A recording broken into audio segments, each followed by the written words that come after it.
Hello and welcome to coverage of Grand Prix Montreal. Marshall Sutcliffe in the booth with Randy Buehler, and we've got a really sweet deck lined up for you here in the hands of Alexander Hayne, who has mulligan to 6. He's playing against Josh Frankel, and he's on the draw, which is, I think, pretty good place for Alexander Hayne to be. What's the thumbnail on his deck again? So he's heavy black with some blue. Okay. He got past a Phoenix. Nice. And moved in on it and never looked back. Wow. Wow. Nothing like shores. nothing like unknown shores into yoked ox here for Josh Frankel. This is about the worst possible thing that could happen to him. Honestly, Alexander Hayne's deck wants to go long game and has the long game in spades. He's not exactly attacking on the ground either. I mean, yoked ox can be good against the sort of super aggressive, I mean, it can hold its own for a while. Right, but it can block a guy. It can blank a traveling philosopher. It can. Okay, a little better here, though, for Josh as he follows up with an Agent of Horizons. But yeah, the turn 2 plays Edge Hayne. Shipwreck Singer slightly better than yoked ox. Right.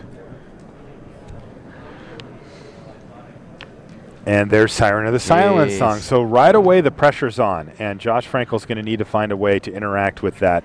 It's always gold cards are always interesting in draft because they're just better than the other cards that those cost. They are. I mean, look at his board. He's already got Shipwreck Singer and Siren of the Silence. But you're always hesitant to take a gold card in draft because you're kind of committing to 2 colors. You're totally right.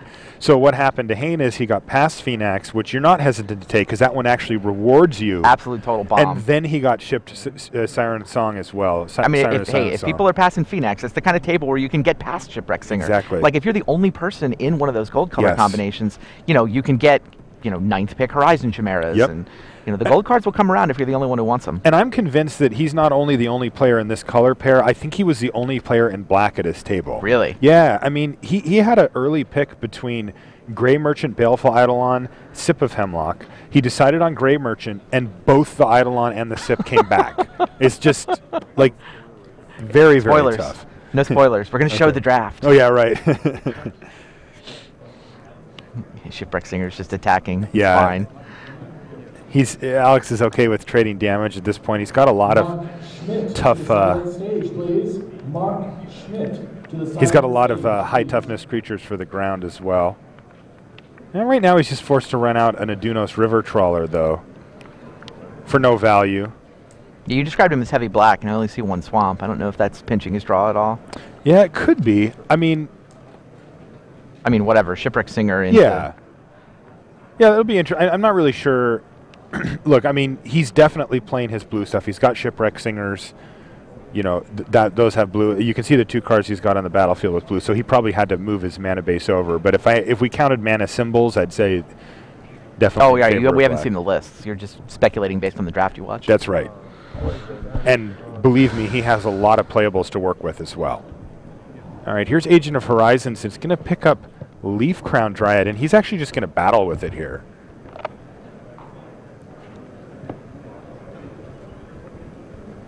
Now, Alexander Hayne, he's thinking, and you might be thinking, well, is he going to chump block or what's going on here? But he does have Triton Tactics in his deck, or at least in his pool. Again, I haven't seen his actual build. Sure.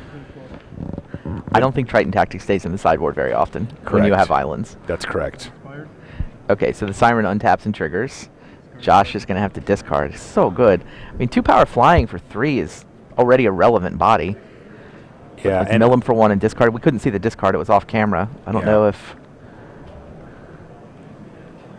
I am curious what he discarded because my assumption is it's a color of some sort that he can't make. Maybe can we get the graveyard on camera? Maybe. Can you slide the graveyard onto the mat? Yeah. Sedge Scorpion. I think he discarded and then milled. I believe it was the Scorpion that got milled. Is that a Peregrination as well? I think so. Is wow, Josh did Josh Frankel go deep here? It looks like he. I mean, we've seen Unknown Shores and this might be 5-color-ish.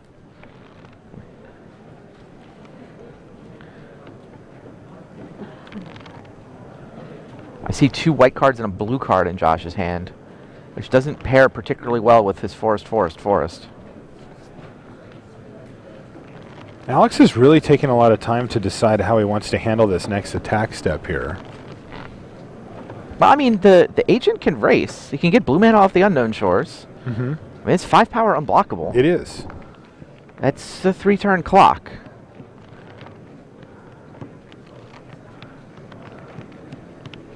So Alex decides just to attack with Siren of the Silent Song here. Interesting.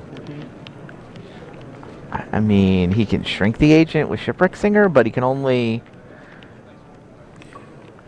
That just makes it a 3-turn I mean, it's still a clock, which 3-turn is still clock. a Yeah, 3-turn 4-4-4 clock, is yeah. still a 3-turn clock. Okay. So Alex just passes the turn back. Now, he does have some ways to interact with his opponent's creatures. He's got, or at least in his pile. Again, haven't seen the actual list. But there's a Voyage's End, and there's a Lash of the Whip that he has access to in his pool. Okay. He obviously can't cast the Lash of the Whip at the moment, though. And there it is. Josh Frankel says, make this thing unblockable. I'm just going to hammer you with this. This is, I mean, he's obviously got a plan here. Uh-oh. Nope, just shrink it. Now, what this does accomplish, though, is it makes Josh basically use up his entire turn worth of mana every time. Mm-hmm. Is that a God's Willing in his hand, though?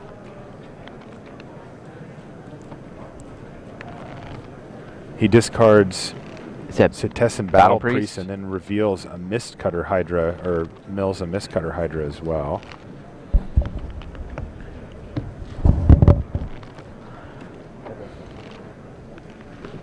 This is going to get very interesting here because Josh has a threat that's pretty tough to interact with. I mean, if Alex can't interact with him somehow, Josh will win this race. That's right. And interestingly, janky cards and all. Yeah, if Josh does have God's Willing,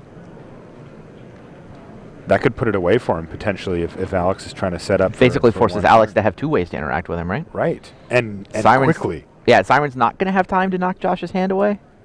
Not quite. I mean, Josh is discarding a card every turn. But yeah. But unfortunately for Alex, he's also drawing one, and if this game is all about a God's Willing, then yeah, Josh will can protect just that. Discard what his draw phase is. Mm-hmm. So kind of an awkward situation here for Alex is, I mean, under normal circumstances, he would have a pretty sweet board. Mm-hmm. But instead, he's just facing down just a tough to interact with threat. Now, he's also got Gray Merchants in his deck. Ooh, Insatiable Harpy, and too. I think he's maybe has one in his hand and is possibly setting up for that. Well, I mean, even just the lifelink off the Harpy is relevant. It is. It's a turn. Although it is only a turn if he activates that Shipwreck Singer again, right? Because it's 5. Yeah, 5 and 5 is 10, obviously. Right.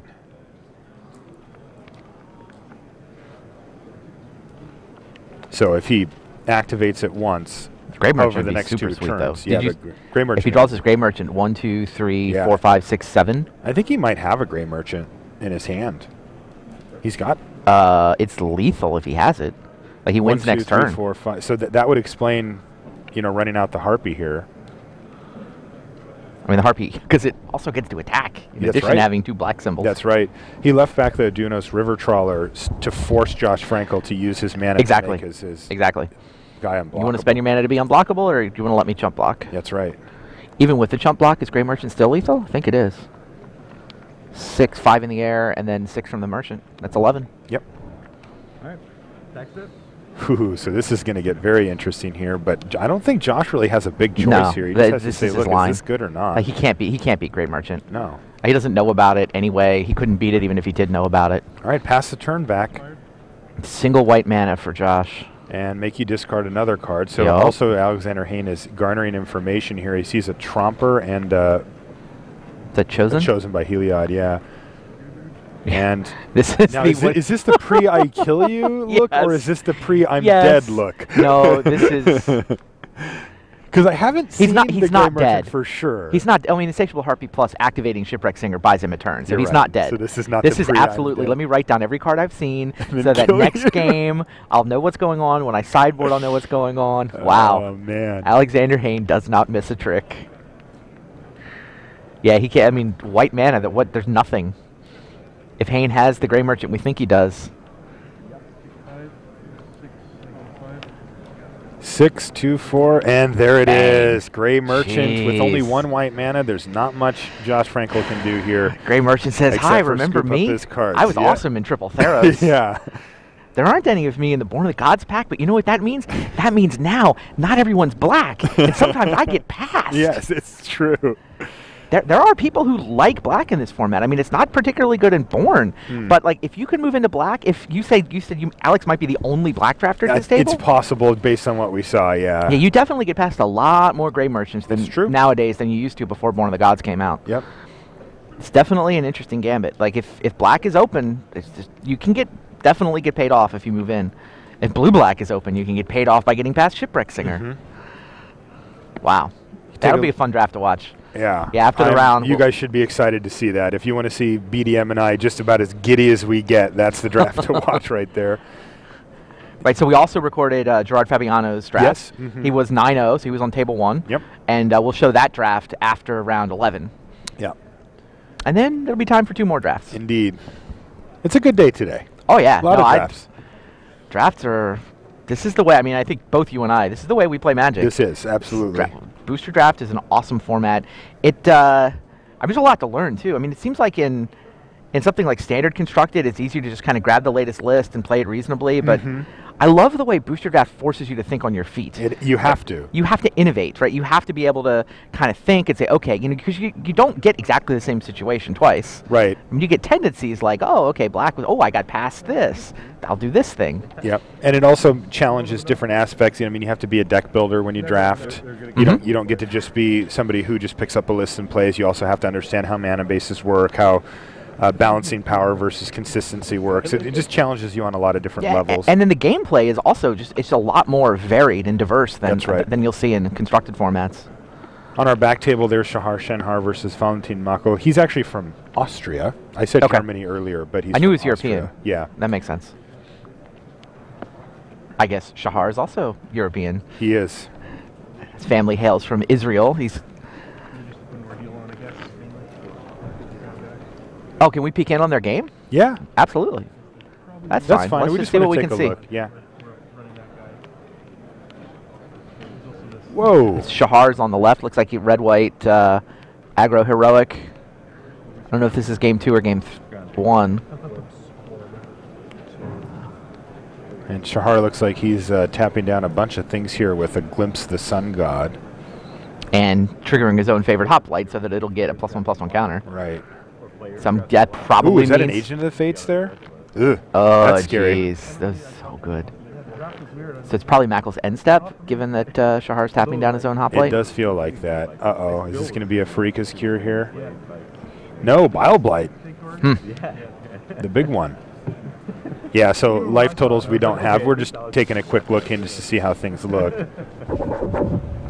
But it did feel like Shahar was potentially setting up a game-winning attack there. Mackle clearly did not want Hoplite to grow anymore. That card can get out of hand. Oh, yeah. We saw that yesterday. In turn 2, it gets out of hand. Put an Ordeal on it. That's right. Yeah, Hoplite Ordeal is definitely the draw. It's kind of the best draw you can get in this format. Yeah, it looks like Valentin is up against some pressure here as he's lining up a chump block right now.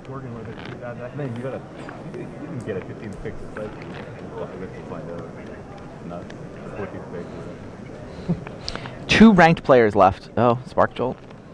2 ranked players left in this tournament. Shahar and Hain. We have them both in the feature match area. That's of 6. The last round yesterday was kind of bloody. Like the elimination matches were a bloodbath for the familiar names. Reed Duke lost his winning in. Who was the other ranked player? I mean, I know that Go and Josh Utter Layton had both been knocked out earlier, including losses to Reed Duke. Right. Serious question.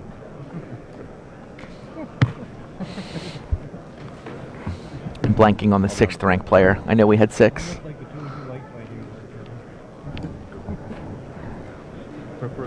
Oh, Chris Fennell lost his winning in. That was the other one. Yeah, Chris Fennell.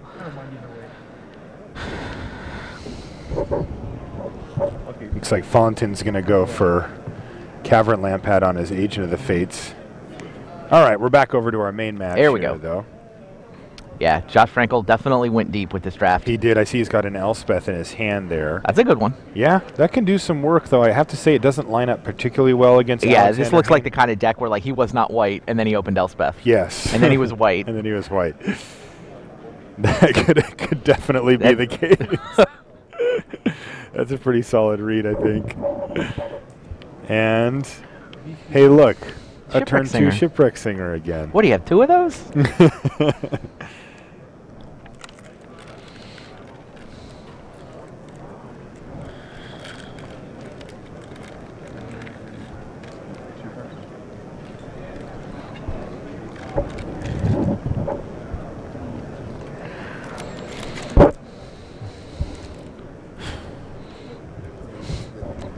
Josh into the tank already in turn 3. And he assembles Niatron here. Ships turn back.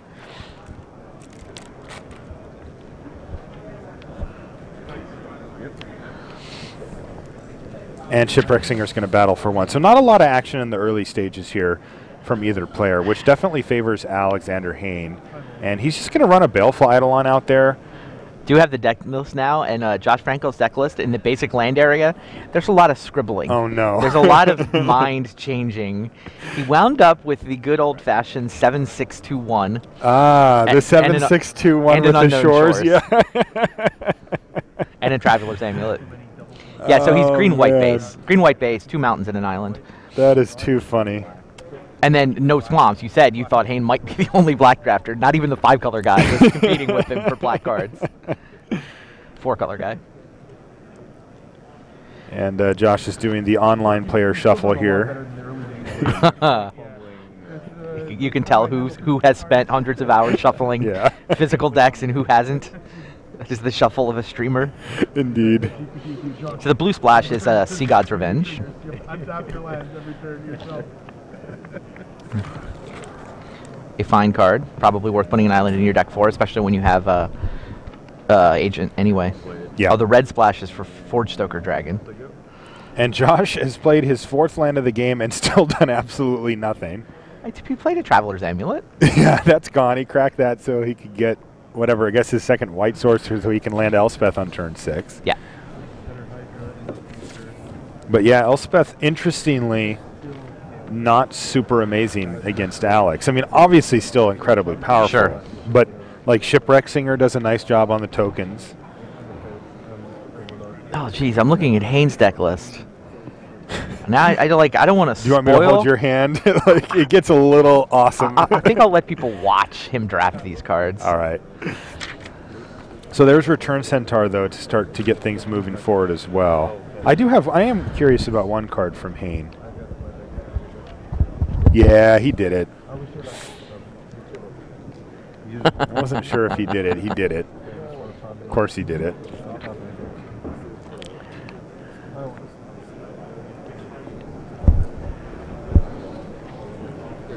I wonder if we're going to see a turn 5 Phoenix here. So now we've gone 5 turns without an actual spell here from Josh Frankel.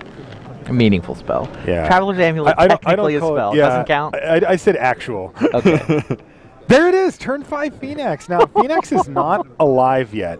1 mana symbol away, though. Jeez. But I don't think it matters, because the times when Phoenix actually starts attacking aren't that often. All right, Josh Frankel strikes back. He's going to use Ray of Dissolution on the 1/1 Baleful Eidolon, though unfortunately we can see that Alexander Hayne has moved into mill mode. He mills in response and doesn't attack. Yeah. So he's got how much here? He milled in response? Yeah, he milled in response. That means Josh let Phoenix resolve? That's surprising. As opposed to what? I mean, just killing it as response to Phoenix. Oh, I see what you're saying. Yeah, he did. He lost one additional card there. Maybe he wanted end step, just more information to see how he was going to attack. I don't know. Or if he was going to attack, sure. But yeah, he did let it resolve. And he milled a Fleece Mane Lion. He did.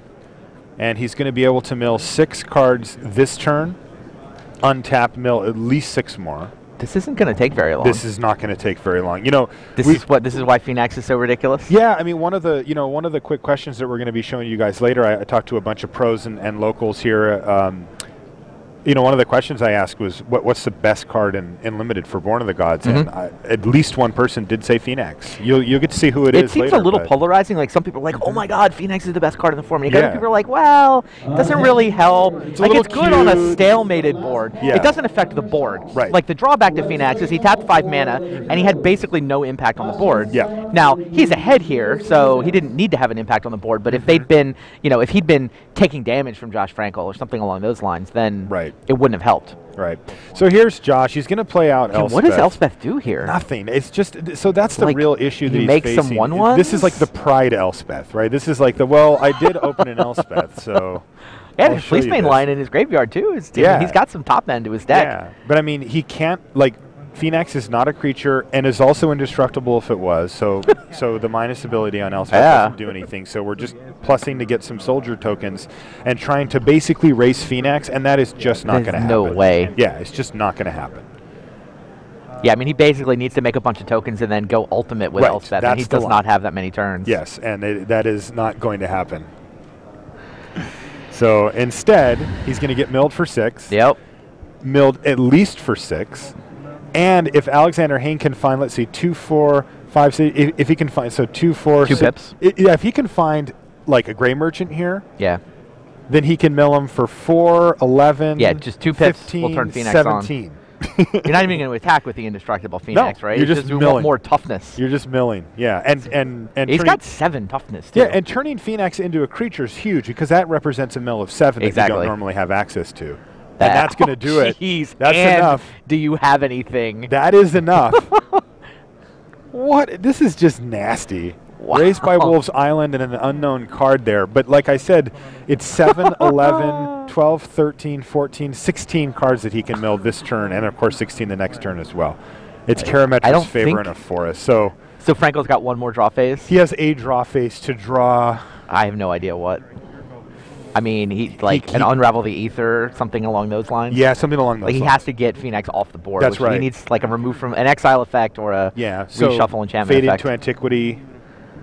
Even then, though, he gets milled for 16 in response. Right.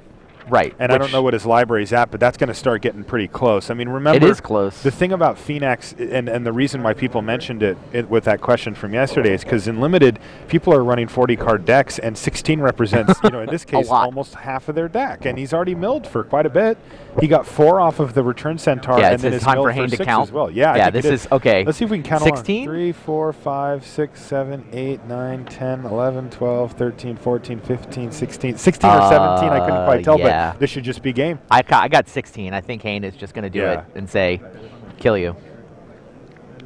No, he can use that. Summoning sickness. No, he can use it. No, creatures you control have, quote, tap. Oh, they do have that. Yeah, so summoning so he cannot use that. Okay.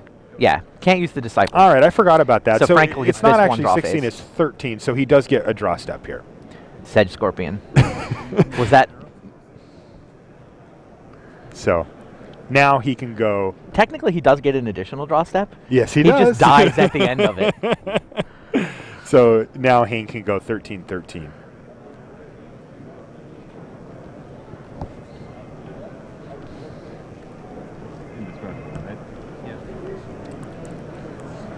Yeah, there's the hand. And that's going to do it. Alexander Hayne is our victor here. Yeah, mulliganed into a somewhat awkward draw in game 1. Yeah. Still won. I mean, Frankel's draws weren't great either. Yeah, you know, it's funny because and that game was just calling that an awkward blowout. draw is like if I came up to you and said, so I go Shipwreck Singer, Siren of the Silent Song.